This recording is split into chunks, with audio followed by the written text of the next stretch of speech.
Why is it that some people walk into a room and instantly command respect, while others are barely noticed? Respect isn't earned through loud voices or lofty titles. It's built in the quiet, unseen moments. How you carry yourself, how you respond when no one's watching, and the choices you make when it's hardest to stay grounded.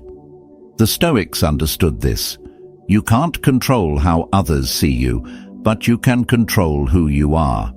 And often, the smallest shifts lead to the greatest changes. In this video, we're diving into subtle changes, simple actions and mindset shifts that can radically alter the way people perceive and respond to you. They may seem small. Some might even feel uncomfortable at first. But they work. And over time, they transform not just how others treat you, but how you see yourself. If you've ever felt underestimated, overlooked, or unheard, this is for you. Stick around. Sometimes all it takes is one quiet change to reshape the way the world listens. 1. Never break a promise, no matter how small. What is a person without their word? In the eyes of the Stoics, your word is a reflection of your inner discipline. It's not your appearance, your followers, or your wealth that earns respect. It's your ability to mean what you say and to follow through even when it's inconvenient. But in today's world, words are tossed around like they're weightless. People make promises they have no intention of keeping, and they do it casually, almost without thinking. "I'll be there at 7, they say, and arrive at 7:30. "Let's catch up soon," they offer, and disappear. "I'm starting a new habit on Monday," they declare, then break it before the day's over. At first glance, it seems harmless. But every time you fail to follow through, no matter how small the promise, you send a subtle message. I don't take my own words seriously. And if you don't, why should anyone else? Respect doesn't collapse in one dramatic moment. It fades quietly. People stop believing you, not because they're angry, but because experience has taught them not to. They won't always confront you. They'll just stop depending on you. And when people no longer believe your words, they stop respecting your presence. I once had a friend, let's call him David, charismatic, full of life, always quick with a joke. But there was one problem. David never kept his word. He'd promised to show up, but cancel last minute. He'd say he'd call, and you'd never hear from him again. At first, people gave him the benefit of the doubt. They laughed it off. That's just David. But over time, something shifted. Friends stopped inviting him to important things. They didn't hate him. They just stopped trusting him. And trust, once lost, rarely returns. The Stoics taught that we should speak little, but mean much. In other words, don't say it unless you intend to live it. And while breaking promises erodes your reputation, the reverse is just as true. Keeping your word, even in the smallest things, builds respect faster than any performance ever could. The person who says they'll be somewhere and arrives early, the one who says, "I'll do it," and actually does. It's not flashy, but in a world full of talkers, that kind of reliability stands out. What makes this even more powerful is that it applies just as much internally. Some of the most damaging promises we break are the ones we make to ourselves. Think about how many times you've told yourself, "I'll start waking up earlier." "I'm going to get serious about my goals." "I'm done with that toxic habit." Then nothing changes. No one else may notice, but you do. And over time, those quiet failures start to eat away at your confidence. You begin to believe your own words don't matter. But when you keep your word to yourself, even in the smallest commitments, something shifts. You begin to see yourself as reliable. You stop needing motivation because you've built momentum. You don't have to convince others to respect you. They feel it in how you carry yourself. Self-respect is magnetic, and it begins with honoring your own voice. Imagine if every promise you made, big or small, was written in stone. Would you still speak so casually? Would you still offer empty reassurances or vague commitments? Or would you slow down, speak less, and mean more? True respect isn't earned through clever words or big gestures. It's built quietly, in the background, through consistency. People don't respect those who talk the most. They respect those who do what they say, every time, without needing applause. So speak with intention, follow through, and remember, real power doesn't beg to be heard. It speaks once, and that's enough. 2. Control your reactions. The silent power move. Most people think respect comes from being the loudest voice in the room, the one who talks over others, shows anger, dominates the space. But the truth is far more subtle. Real power isn't loud. It doesn't shout. It doesn't need to prove itself. True power is quiet, calm, and composed. It lies in the ability to control your reactions, especially when the world around you is trying to provoke one. Think about the people who command the most respect when they walk into a room. They're not the ones who explode at every inconvenience or panic when things go wrong. They're the ones who stay steady, grounded, centered. When everyone else is losing their head, they remain unmoved. That's not passivity, it's discipline. And in a chaotic world, emotional discipline is a form of dominance. The Stoics believed you cannot control what happens around you, but you can always control your response.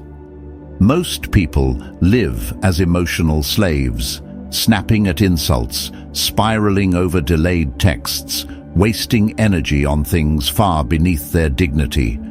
That's not strength. That's weakness disguised as passion. Because if anything can trigger you, then anything can control you.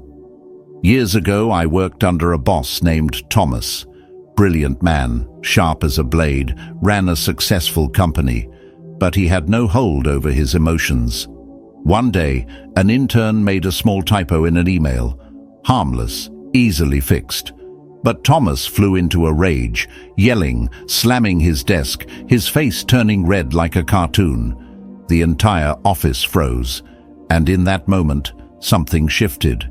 No one feared him. They pitied him. His outburst didn't display strength. It revealed instability. People didn't admire his authority.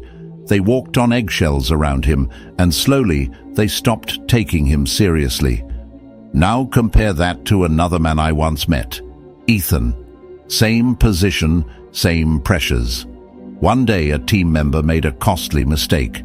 I braced myself for an explosion, but Ethan simply looked up, nodded once and said, "Fix it. Make sure it doesn't happen again." No yelling, no panic, just calm command. And that quiet authority changed the entire room. People listened. Not because they were afraid, but because they respected his control. That's when I realized, the person who loses their cool loses their influence. The one who stays calm, even under fire, earns the trust of those around them. And not just trust, respect. The kind that isn't demanded, but granted. I wasn't always like this. I used to react to everything. A harsh word? I'd snap back. A setback? I'd spiral into frustration. I thought reacting made me strong. It didn't. It made me predictable, easy to manipulate. No one took me seriously, not because I wasn't capable, but because I had no control over myself. Then I met someone who changed that. His name was Marcus, a seasoned entrepreneur with nerves of steel. One day, his company took a serious financial hit because of an employee's mistake. I expected fury. Instead, Marcus sat still, took a breath, and said, "All right, let's figure this out." That moment hit me hard. He didn't need to raise his voice. His presence alone commanded the room. Since then, I've trained myself to respond, not react. When something irritates me, I pause. Just a few seconds of silence can make the difference between saying something wise and something you regret. I stopped feeding pointless arguments. I let others waste their breath trying to provoke me while I stayed grounded. And people noticed. Conversations that once drained me became opportunities for calm control.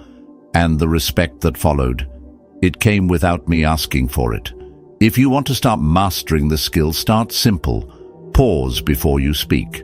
That tiny delay gives your mind time to choose strength over impulse. Don't waste words on people who only want to trigger you. Let them talk themselves into irrelevance. Keep your face and body calm. Tension reveals weakness, but stillness commands attention. And always ask yourself, does this deserve my energy? Most of the time it doesn't. Power doesn't belong to those who fight for control. It belongs to those who already have it. So the next time the world tries to shake you, stay still, in silence, in calm, in unwavering control. That's where real respect is born. 3. Don't try to impress people, impress yourself. Most people are trapped in a quiet performance, living not for themselves, but for the fleeting approval of others. Like insecure salesmen, they're constantly pitching their image, hoping the world buys into their worth. Look at my job, my body, my car, my lifestyle, they scream in subtle ways. Beneath it all is a desperate plea. Please, validate me. But here's the paradox most people never see. The more you try to impress others, the less they respect you.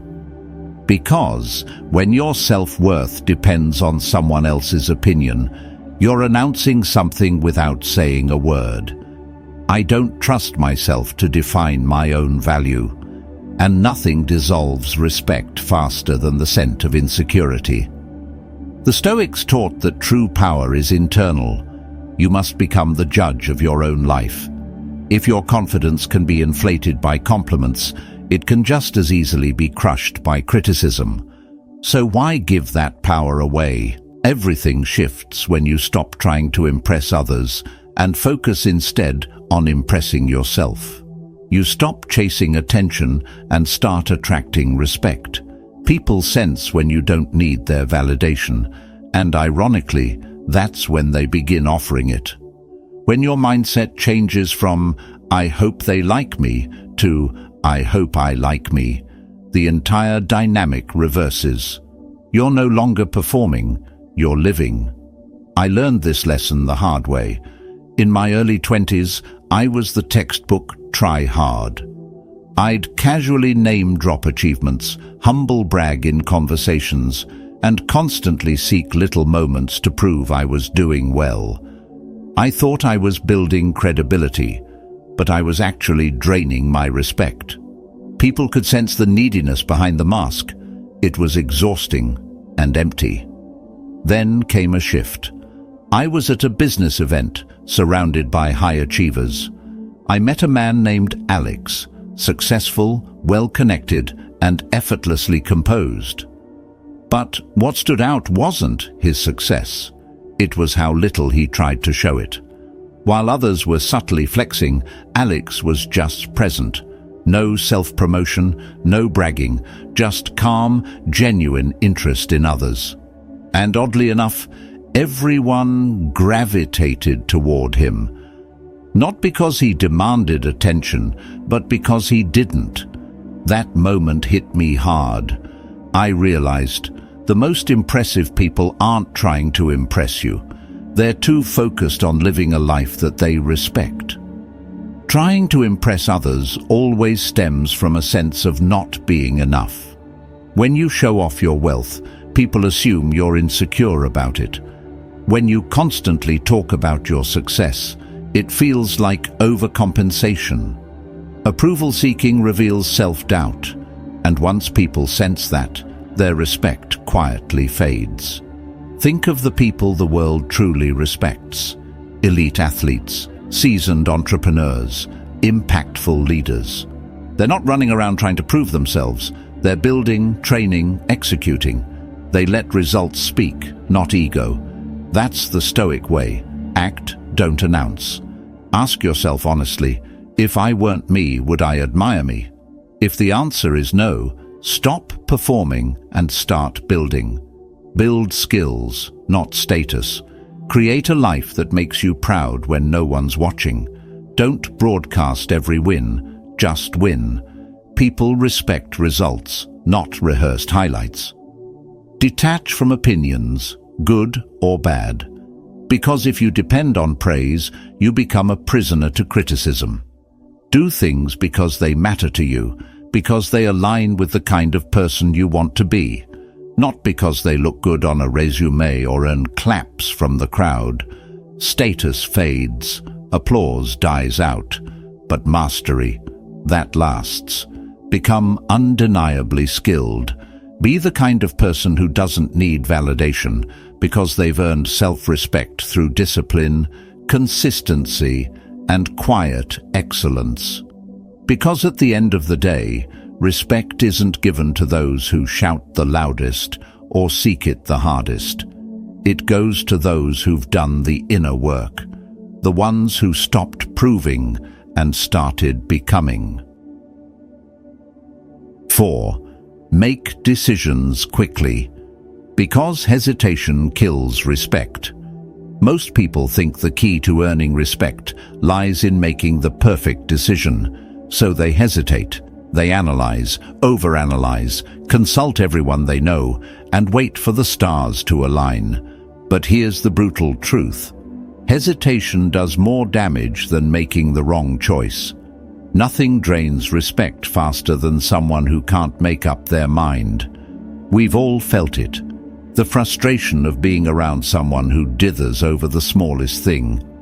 The person who takes forever to order a meal. The friend who never has a clear opinion. The leader who says, "Let me think about it," but never circles back. It's not harmless indecision. It's a signal that says, "I don't trust myself." And if you don't, no one else will either. Stoic philosophy teaches that control begins with clarity, that we cannot govern the outcome, but we can govern the choice.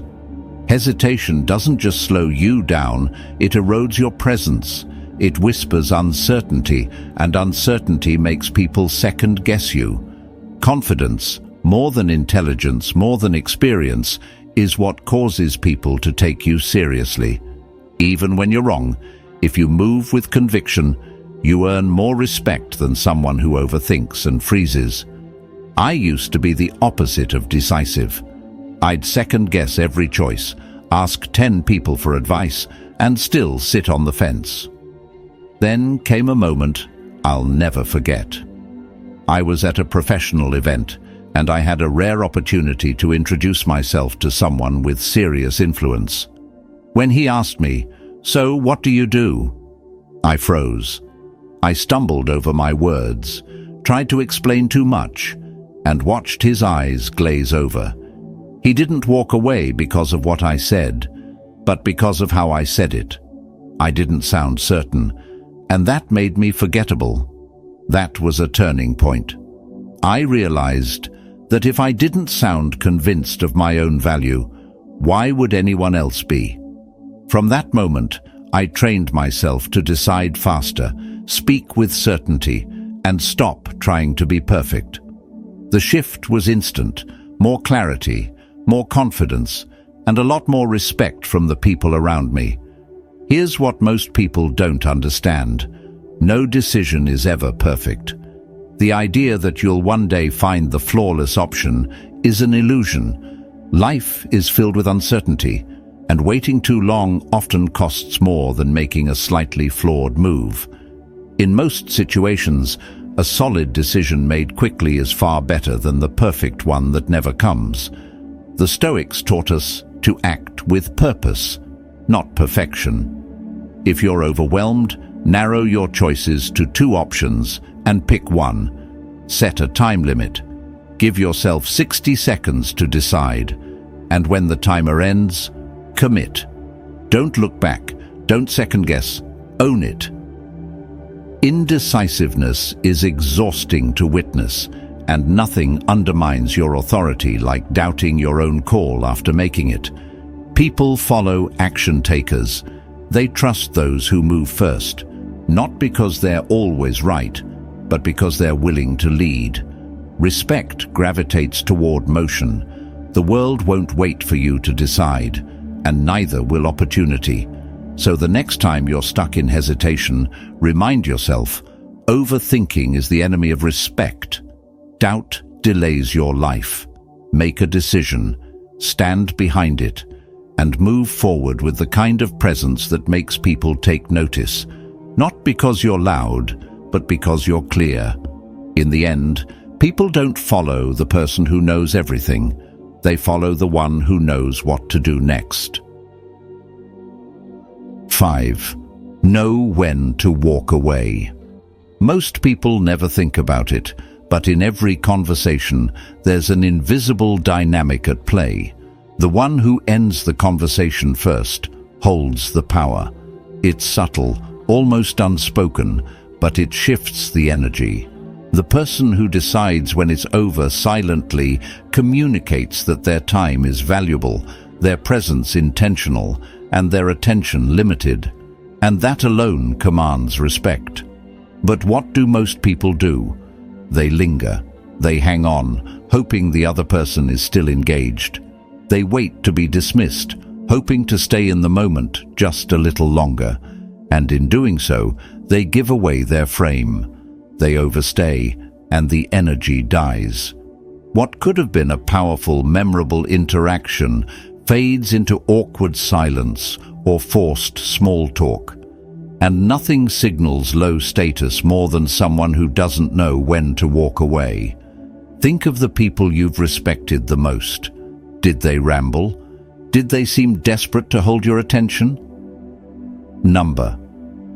They spoke with purpose, ended strong, and moved on with confidence. That's what made them magnetic. When someone walks away first, not because they're disinterested, but because they know when enough is enough, they leave a lasting impression. They leave behind a sense of curiosity, of mystery, of presence.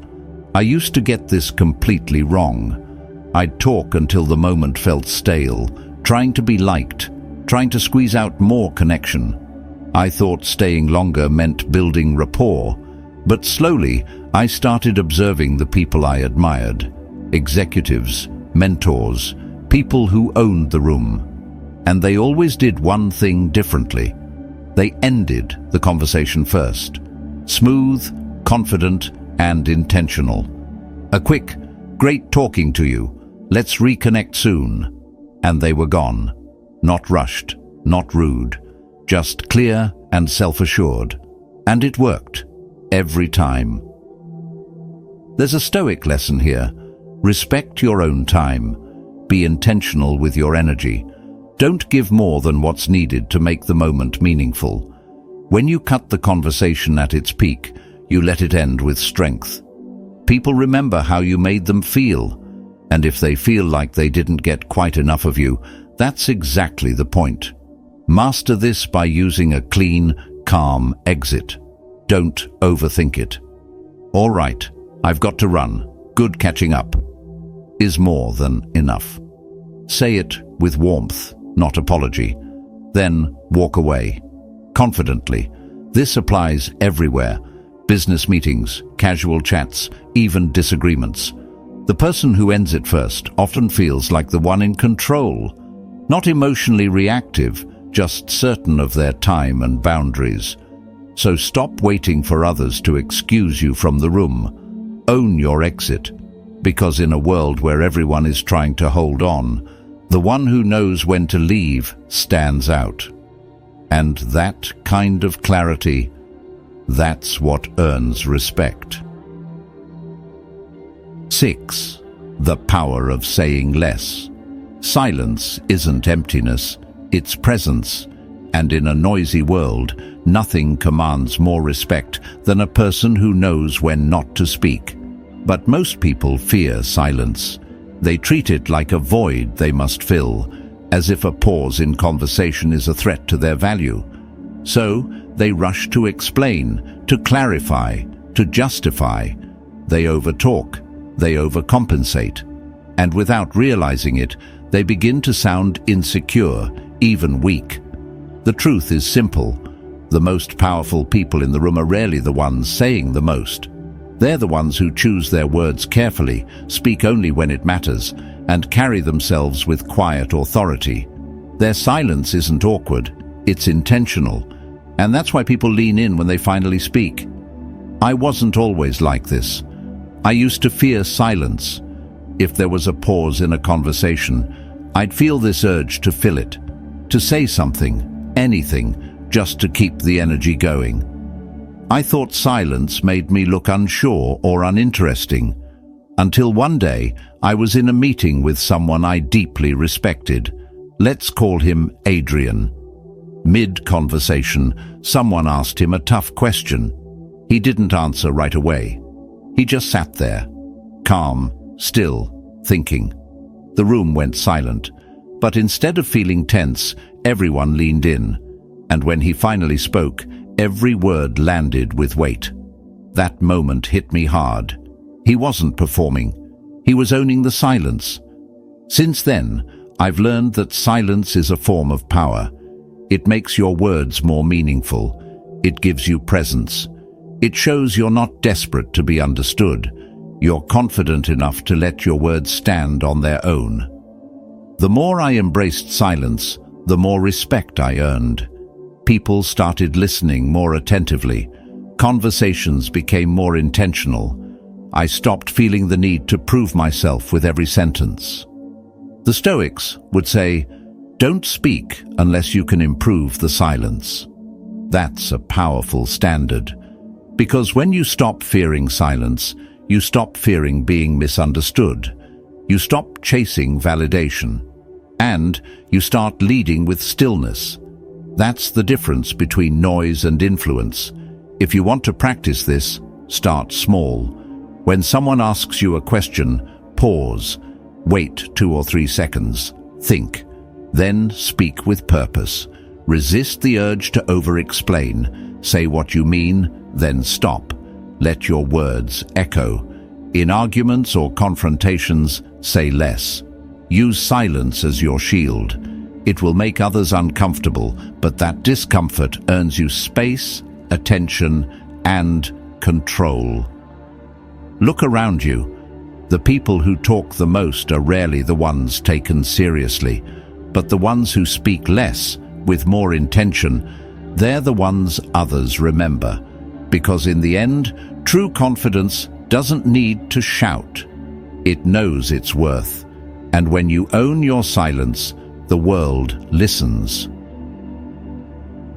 You'll never need to fight for attention again, because real power doesn't ask to be heard. It makes people want to listen. In the end, respect isn't something you're given. It's something you build through presence, discipline, and how you carry yourself even when no one's watching. If just one of these small shifts resonated with you, don't just think about it, live it. You'll feel the difference. People will respond differently, and more importantly, you'll start respecting yourself more. Because that's where it all begins.